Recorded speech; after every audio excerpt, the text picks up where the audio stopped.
सिद्ध कीजिए कि 3 प्लस 2√5 एक अपरिमेय संख्या है ना। इसको कैसे बनाएंगे, फिर उल्टा लिख दो। क्या लिखोगी, माना कि 3 प्लस 2√5 एक परिमेय संख्या है, परिमेय संख्या है। इतना समझ में आया, उल्टा लिख देना है। चलो इसके बाद करना क्या है, जब परिमेय संख्या होता है तो परिमेय संख्या का फॉर्मूला पता है, p/q के रूप में। तो देखो 3 प्लस 2√5 बराबर p/q लिख सकती है, जहां क्या q बराबर 0 के नहीं होता है। ठीक है, q 0 के बराबर नहीं होता है, अर्थात नीचे वाला 0 नहीं होगा। अब एक बात जान जाओ कि यहाँ p और q क्या है, यहाँ p और q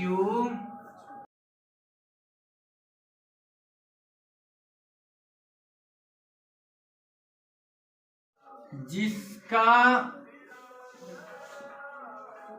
एक के अतिरिक्त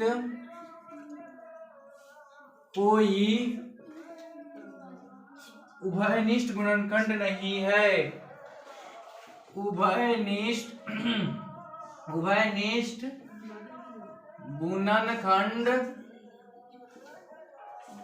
नहीं है, ये बात तुमको याद रखना है ना। नहीं है तो यहाँ देखो, फिर आते हैं 3 प्लस 2√5 बराबर p/q। इसको सॉल्व करेंगे, देखो तो 3 ने जोड़ में है का, उन्हें ले जाओ, कथी में हो जाएगा, घटाओ में, p/q तय हो गया घटे 3।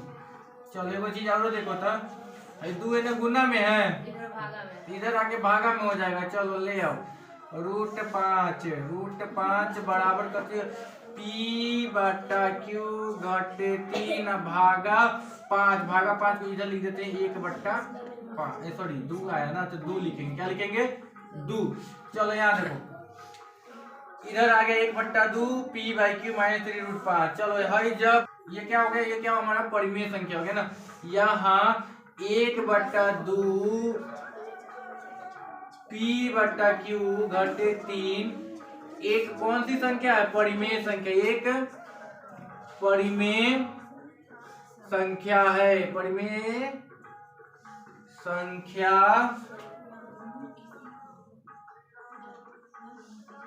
है। 1/2 इंटू p/q माइनस 3 है ना, ये हमारा क्या है, एक परिमेय संख्या। जब हेरने वाला परिमेय है तो बराबर कह रहा है, ई बराबर कह रहा है √5, तो √5 भी क्या होगा, परिमेय होगा। अतः √5 भी एक परिमेय संख्या है, परिमेय संख्या है। अब ये बात जान जाओ, √5 परिमेय संख्या होता है, नहीं होता है। √5 परिमेय संख्या नहीं है ना, तो √5 देखो, √5 परिमेय संख्या नहीं होता है, कह रहा है √5 हेरने वाला परिमेय है, बराबर कर रहा है, तो ये परिमेय, तो ये तो परिमेय होना चाहिए, लेकिन ये परिमेय है नहीं है, तो हम जो माने तो गलती हो गया। क्या हो गया, गलती हो गया। तो लिखेंगे हमारी कल्पना गलत साबित हुई, गलत साबित हुई, क्योंकि √5 क्या है, एक अपरिमेय संख्या है। √5 एक अपरिमेय संख्या है, अपरिमेय संख्या है। अतः अपरिमेय, अतः 3 प्लस 2√5 एक अपरिमेय संख्या है, अपरिमेय संख्या है। हो गया, चलो नोट करो इसको। सिद्ध कीजिए कि 7√5 एक परिमेय संख्या है। चलो इसको सॉल्यूशन करेंगे वैसे उल्टा लिख के, माना कि कथी लिखे 7√5 एक परिमेय लिखे, क्या परिमेय लिखे, चलो ठीक है, परिमेय संख्या है, परिमेय संख्या है। जब परिमेय संख्या है तो इसको p बाई क्यू के रूप में लिख सकते हैं। 7√5 बराबर p बाई क्यू, जहां q बराबर नहीं है 0 के। चलो आगे देखो, यहां हो जाएगा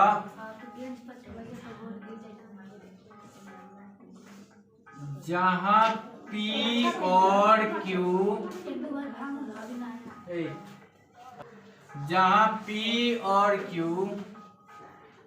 कोई पूर्णांक है, कोई पूर्णांक है जिसका एक के अतिरिक्त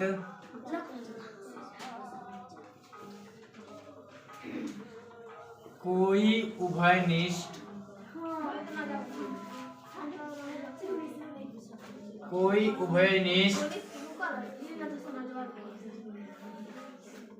गुणनखंड नहीं है।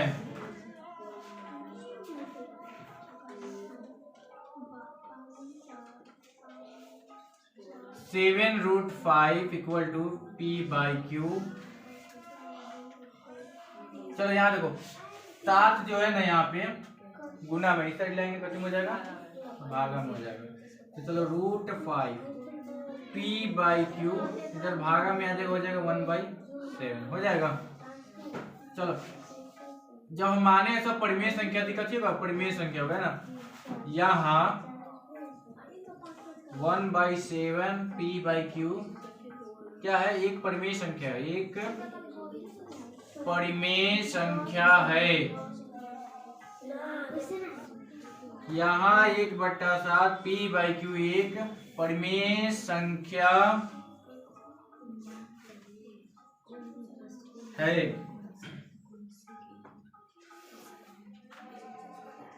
अतः √5 भी एक परिमेय संख्या होगी।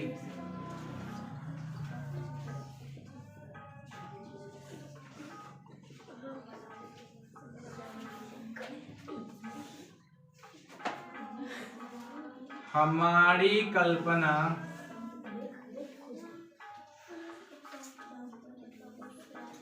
गलत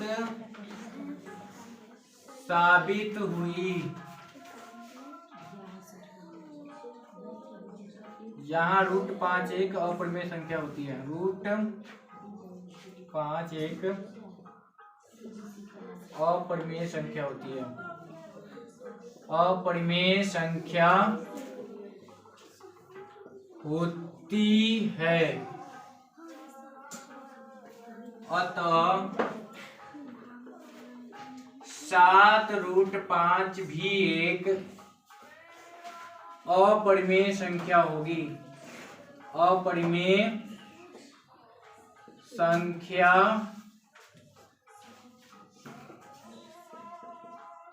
होगी।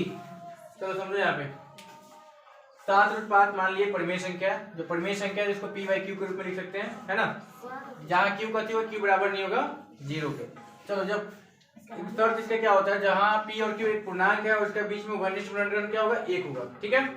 चलो यहाँ देखो, और इसको लिखे हैं 7√5 बराबर p बाई क्यू, है ना, यहाँ पे मल्टीप्लाई उस साइड लेके क्या होगा, डिवाइड में हो गया, तो ये आ गया 1/7 p बाई क्यू हो गया।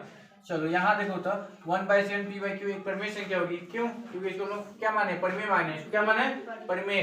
तो जब इस साइड वाला परिमेय है तो इस साइड वाला भी क्या होगा, परिमेय हो गया। तो इस साइड वाला परिमेय संख्या है, अतः √5 भी क्या होगी, एक परिमेय संख्या होगी। लेकिन हम लोग अभी ना सीखे हैं कि √5 कहती है एक अपरिमेय संख्या है, √5 कहती है एक अपरिमेय संख्या। इसका मतलब जो हम लोग माने वो गलती माने, तो क्या लिखे, हमारी कल्पना गलत साबित हुई। क्यों? क्योंकि रूट 5 क्या है, एक अपरिमेय संख्या है। जब रूट 5 एक अपरिमेय संख्या है, इसका मतलब 7√5 भी क्या होगा, एक अपरिमेय संख्या होगी। समझ में आया? चलो।